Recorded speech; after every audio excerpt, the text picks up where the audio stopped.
President Jae-myung is pushing to bolster South Korea's defense autonomy, calling for the wartime command transition to stay on track, while urging faster development of nuclear-powered submarines.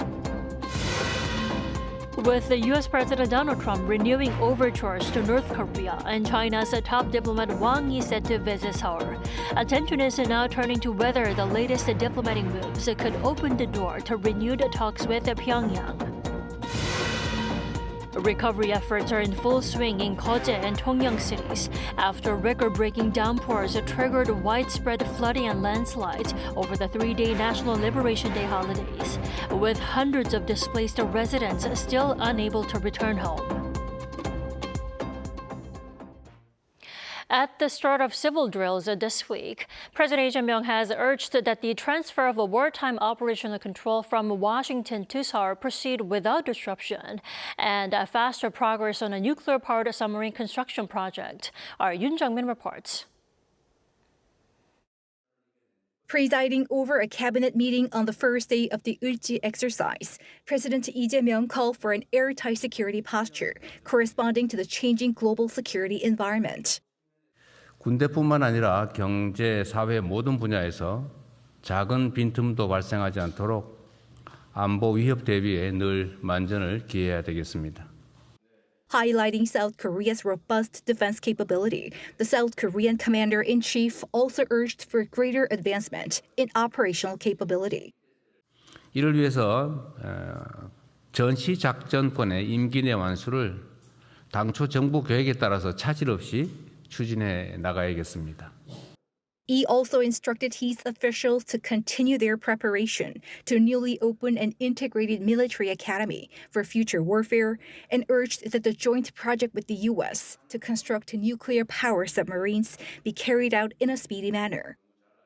동맹이 굳건해야 안보의 근간이 더 튼튼해질 것이고 또 우리 자신의 힘을 키워야 동맹으로서의 가치와 필요성도 더 커지게 됩니다. Earlier, he presided over an Ulji National Security Council meeting and reviewed the country's ability to mobilize its full capabilities in times of conflict. President Lee said the drills were designed to protect the lives of the people and were defensive in nature. The four-day nationwide civil defense drills run parallel with the South Korea-U.S. combined defense exercises. With the installation of new leadership in the ruling Democratic Party, the president also called for cooperation, apparently sending a message not just to the opposition, but also to the DP, which went through a factional conflict during its leadership contests. 국민의 삶을 외면하고 서로를 적대시하는 백해무익한 정쟁보다는 대체불가 대한민국을 만들기 위해 다 함께 손을 맞잡을 때입니다. Yoon Jung-min, Arirang News. And President Jae-myung is slated to sit down with the Chinese Foreign Minister Wang Yi at the Blue House on Thursday. On their agenda is the direction of Korea-China ties, as well as broader regional matters. And National Security Advisor Ri Sung-rak is also expected to meet with the Chinese top diplomat during the latter's two-day visit to Seoul. On Wednesday, Wang will meet Foreign Minister Jo Hyun for talks covering bilateral ties, the Korean Peninsula, and global issues. Wang's upcoming trip to South Korea marks his first in almost 5 years. U.S. President Donald Trump says North Korea leader Kim Jong-un has responded to his calls for a dialogue between Washington and Pyongyang after his orders for the U.S. to substantially reduce joint exercises with South Korea. Our Park Chae-ryung has the details. U.S. President Donald Trump said Monday that North Korean leader Kim Jong-un had responded to his request for a dialogue between the United States and North Korea.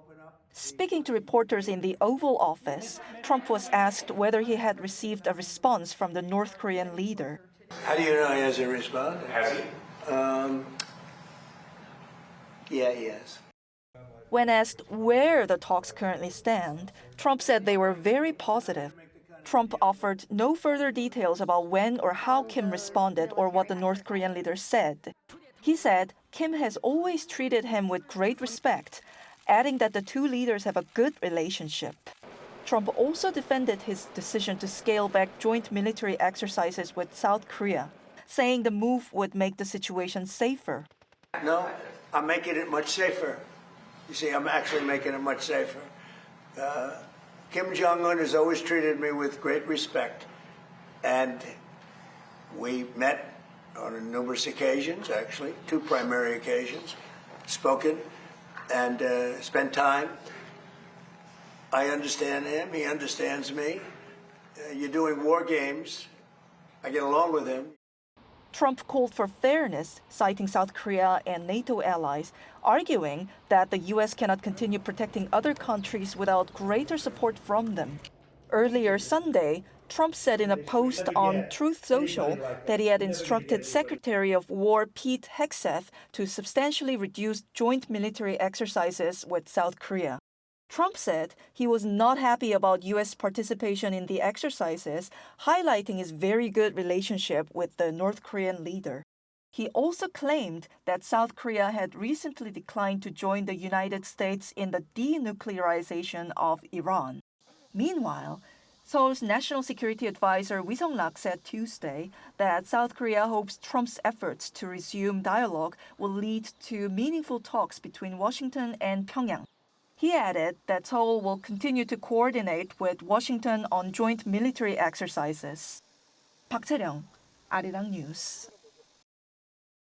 While President Trump claims Kim Jong-un has responded positively to his outrage, Pyongyang has yet to engage with President Lee Jae-myung's push for renewed dialogue. Kim Do-yeon explains. On National Liberation Day, President Lee Jae-myung proposed ending the 73-year armistice, which yielded zero response from North Korea so far. The effort comes as Seoul seeks direct engagement with Pyongyang to break the deadlock. It wouldn't have to mention denuclearization at all, and so this is possibly a way where they can bring North Korea in. Seoul's Unification Ministry notes the regime took 5 days to respond to a similar peace offer by President Lee on last year's Liberation Day, so it is staying vigilant, but things have changed drastically in the past year. By maintaining strategic cooperation with China and Russia, the regime is gaining unprecedented benefits. It has determined that shifting to peaceful coexistence and engaging in inter-Korean dialogue does not help its internal governance or external strategy. Meanwhile, U.S. President Donald Trump claims the regime recently responded to his proposal for dialogue, though North Korean state media has released no official confirmation. South Korea's Unification Ministry says a potential Washington-Pyongyang dialogue would contribute to regional peace, pledging Seoul will fulfill its role as a diplomatic pacemaker. However, experts outlined that reviving engagement may demand major compromises from Washington. The U.S. is going to have to offer North Korea something substantial. And now this could be either ignoring denuclearization, just taking that off the table completely, which would be quite ironic considering what is happening in Iran at the moment, or the US would have to offer quite substantial sanctions reductions. Analysts also question the underlying intent behind the US president's outreach. This message is not about meeting with Chairman Kim Jong-un to reach a meaningful agreement with North Korea. It is a way to shift public opinion away from tight domestic politics and the war in the Middle East. Experts also note that either way, Seoul should be strategically aiming for direct engagement with Pyongyang after any potential Trump-Kim meeting. Kim Do-yeon, Arirang News. 50 years ago today, the Panmunjom Axe Murder incident escalated tensions on the Korean peninsula to a dangerous high. And half a century later, over 100 people gathered at the joint security area to commemorate the incident at the place where South Korean and U.S. forces continue to serve together. Our Park Kwon-woo has the story. 50 years after 2 U.S. Army officers were killed at the joint security area, their families and former comrades returned to the site to honor their sacrifice. Some 130 people gathered Tuesday to commemorate Major Arthur Boniface and First Lieutenant Mark Barrett, whose deaths in the 1976 Panmunjom Axe Murder incident brought the Korean peninsula to the brink of another military confrontation. It is difficult to comprehend that 50 years have passed since we lost Dad. We were only 8, 6, and 3. As adults, we have come to fully appreciate his courage, character, and sacrifice. His legacy continues through the generations gathered here today. On August 18, 1976, Major Boniface and First Lieutenant Barrett were killed by North Korean soldiers while supervising a routine tree trimming operation inside the joint security area. The attack sharply escalated tensions on the Korean peninsula, prompting the U.S. and South Korea to launch a large-scale operation 3 days later. They returned to cut the tree down completely with overwhelming force to display military might. Among those returning to the JSA on Tuesday was retired Major Kim Jong-un, who served as a South Korean company commander at the time.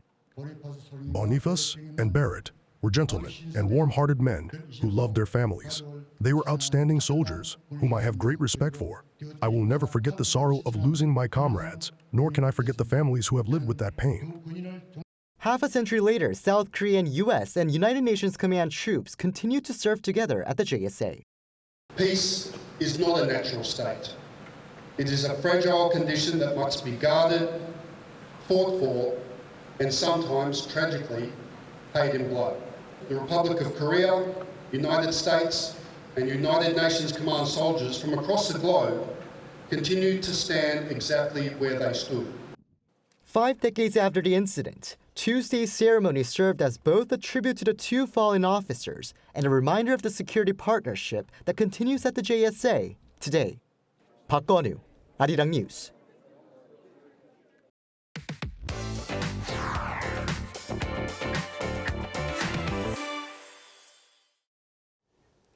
Although the extraordinary session for August had already kicked off at the National Assembly with the absence of the ruling Democratic Party's leadership, most parliamentary activities were put on hold. However, with the leader newly elected, the party looks to push forward with its key tasks.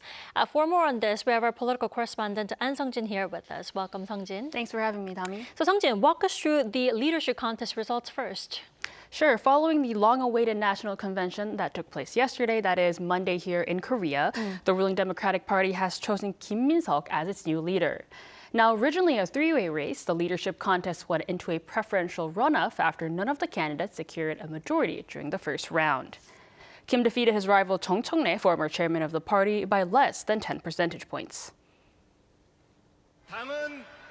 Our party will work tirelessly to make President Lee Jae-myung administration a success, because its success means success for the people. We'll debate when we need to, speak up when something needs to be said, stand as a shield when necessary, and make sure the voices of the people are heard. Kim served as prime minister under the current Lee Jae-myung administration and emphasized that his vision is to support the government with unity, especially on major semiconductor projects, while looking at tax reform, housing measures, market stabilization, and constitutional reform. The party holds an outright majority in the National Assembly, giving Kim a central role in legislative strategy. Alongside the party's new chairman, 5 figures were elected for the Supreme Council. 3 of the 5 went to Chung-aligned figures, leaving Kim the task of bringing together different voices within the Democratic Party. Then, Sung-jin, following his election victory yesterday, what were some of the first things that the new DP leader decided to do? Right, so the newly elected leader has emphasized that he will make the people's livelihood a priority. He immediately visited flood-hit areas in the Gyeongsang-namdo province after the leadership contest was over yesterday in Daejeon. Kim visited a social welfare center being used as temporary accommodation for residents displaced by the flooding, and later in a social media post stated that he had asked the government to do everything it can to address the situation. In the same post, he added that he would work to make the ruling party one that protects the people's livelihoods from dawn till night. Kim also held his first meeting with the presidential chief of staff and emphasized the importance of close cooperation between the DP and the presidential office. Coming here today felt like coming home. It was a warm and welcoming sense of returning home on both sides. It left me with the feeling, expectation, and responsibility that we can truly build a team that's united, without barriers, and establish strong communication. We recognize how important it is for the ruling party and the government to work together as one team. We hope they can join forces to closely address people's livelihoods and the economy. On the same day, the new chairman visited the National Cemetery as his first official schedule. Now, the ruling bloc is set to hold its first meeting next week on the 23rd. I see. Now, the new chairman position affects the main opposition as well. Seongjin, how have they reacted? Right, so the main opposition People Power Party has already criticized the new chairman by portraying him as a leader who wouldn't have made it without the president's support. Although President Lee Jae-myung intervened in the party convention to support him, Kim Min-seok struggled in an extremely close race across all regions. Without the president's push to win through the semiconductor cluster initiative, the outcome could have been very different. In the meantime, President Lee is set to host a meal with Kim alongside the two other candidates who took part in the National Convention for unity within the party, as well as close cooperation among the ruling bloc. Well, with the new leader, it looks like the assembly will be speeding up its work for now. Seongjin, thank you for coming in tonight. My pleasure as always.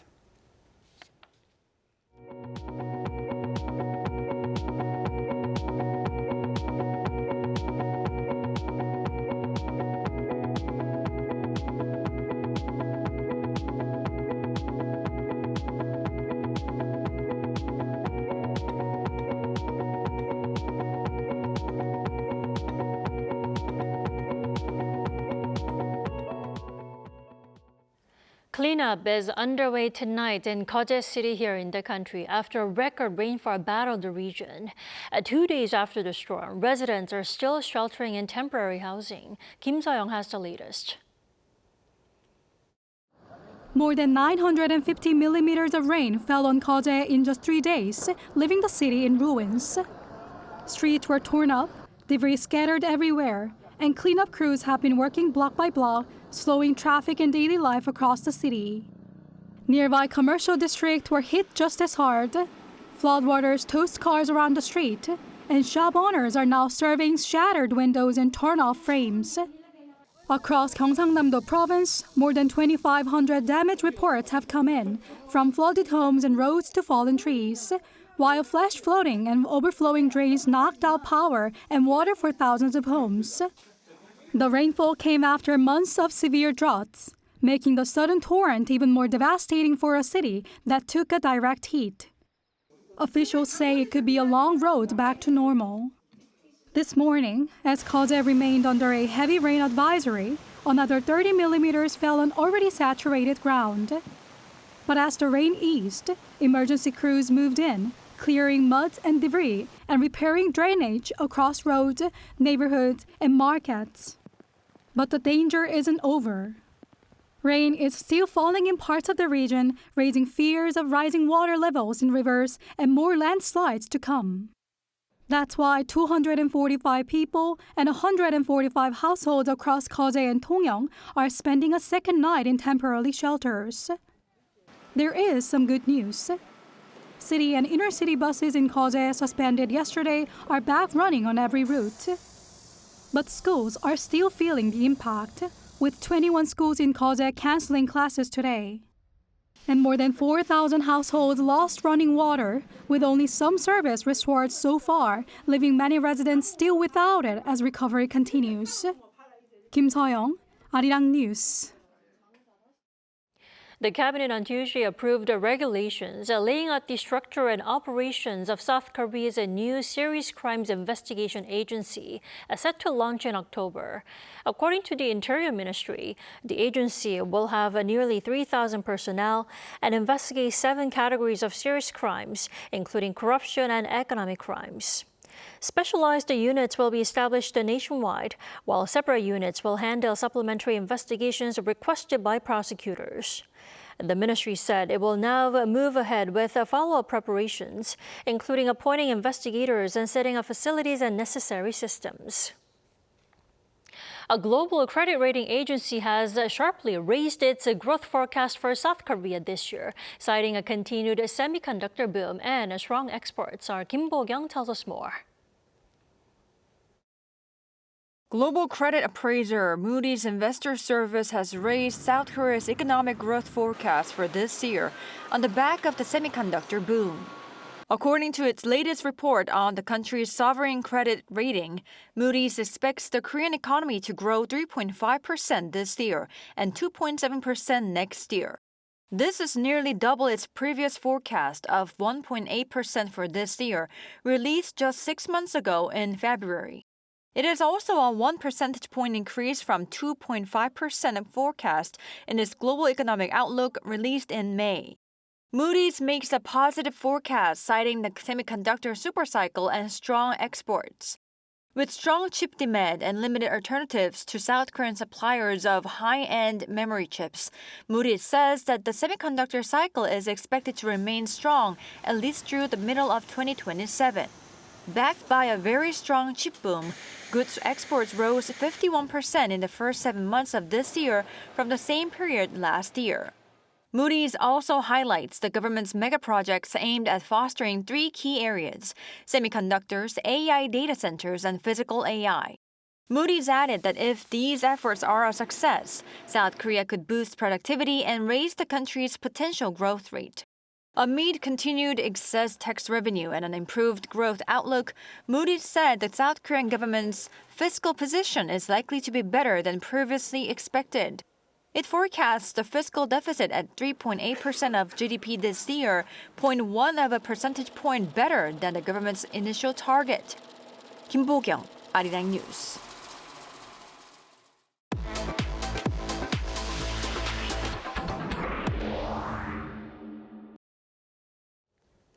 South Korea is accelerating its push to become a global AI powerhouse, with the major projects now taking shape across the country. And as AI moves beyond the digital world and into robots, factories, and everyday life, Korea is looking to turn its technological edge into a real-world growth and competitiveness. Our Jo Young-eun kicks off our new series, Korea's Future, AI and Robots. Artificial intelligence is rapidly expanding beyond the success of individual models, with competition now extending across a broader ecosystem of semiconductors, AI data centers, and physical AI. As AI becomes increasingly tied to national competitiveness, the South Korean government has set its sights on becoming one of the world's top 3 AI powers. The broader strategy builds on Korea's existing strengths in semiconductors, telecommunications, and automobiles, while seeking to connect them with AI to create a new industrial ecosystem.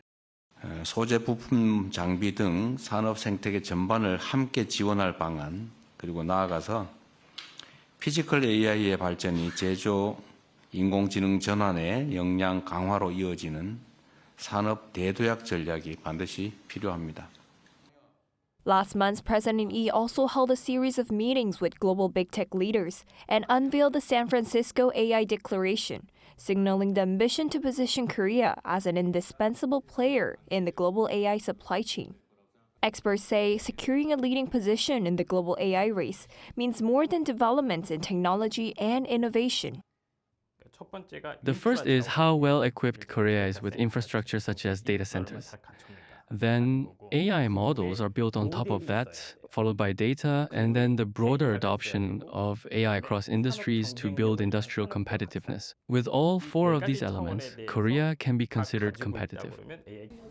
The expansion of AI infrastructure is also closely tied to talent, making advanced computing and research infrastructure essential to retaining domestic AI talent and creating the foundation for further growth.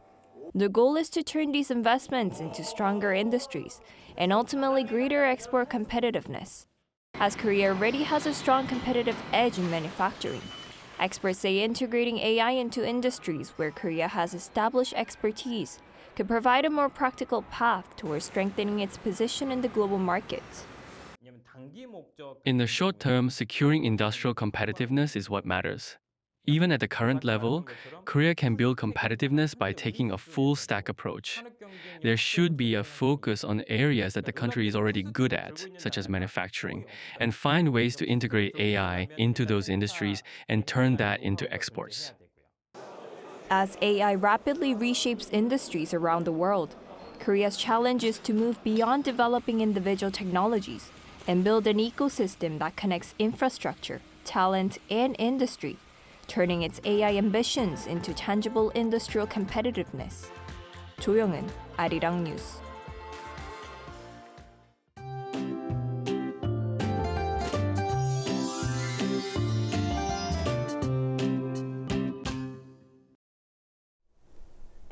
Seoul is back under a heat wave advisory just 4 days after the previous one was lifted.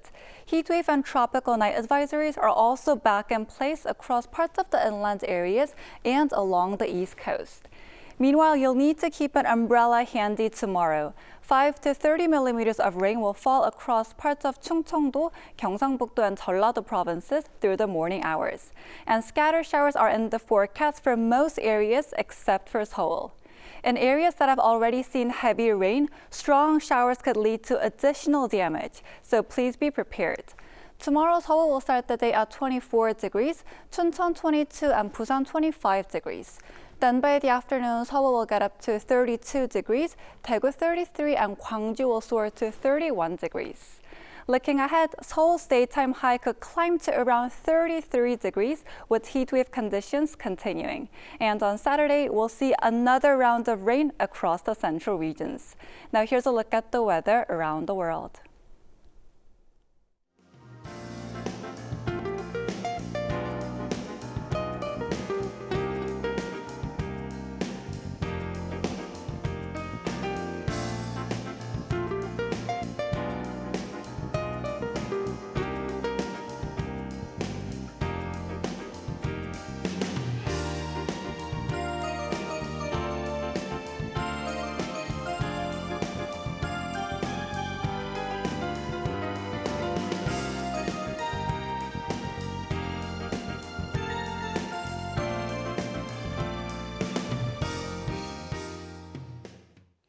That is all we have for tonight. I'm Kim Dami. From all of us here at Arirang, thanks for watching and good night.